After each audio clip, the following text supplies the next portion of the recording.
Jésus avait dit de lui-même qu'il est le bon berger, qui donne sa vie pour les brebis. Il avait dit, je leur donne la vie éternelle, elles ne périront jamais. Jean 10, 28. Nous avons là toutes ces choses merveilleuses qu'il dit de lui-même, leur berger, et de ses brebis.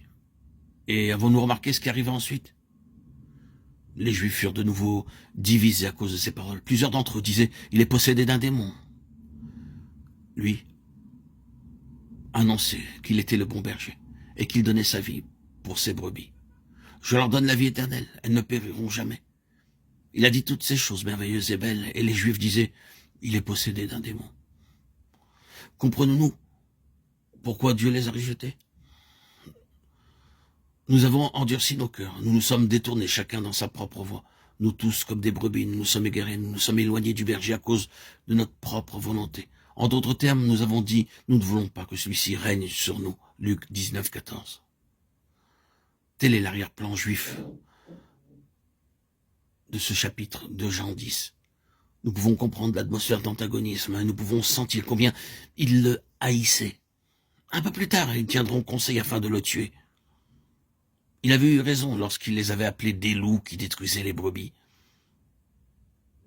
Jésus entra directement dans cette atmosphère et dit, « Je suis le bon berger, je conduirai mon troupeau hors de ce qui existe ici. Je le ferai sortir de ce cadre et de ce faux troupeau. » Et il conduit alors le noyau de son nouveau troupeau pour donner à ses brebis la vie éternelle. Il commence par un noyau tiré de l'ancien troupeau. Une œuvre de séparation se fait. Nous n'avons pas lu tout ce qu'ont dit les Juifs, désirant le réserver pour ce point-ci. Les Juifs furent de nouveau divisés à cause de ces paroles. Plusieurs d'entre eux disaient, « Il est possédé d'un démon, il est hors de sens, pourquoi l'écoutez-vous » D'autres disaient, « Ce ne sont pas les paroles d'un possédé, un démon peut-il ouvrir les yeux des aveugles » Jean 10, 10, 21. Le Seigneur Jésus, évidemment, commence à trouver quelques autres brebis. Il y a, dans le vieux troupeau, celle qui se tourne vers lui. Elle représente le nouveau commencement, le nouvel Israël. Et il dit, je les conduirai dehors, hors de tout ce cadre.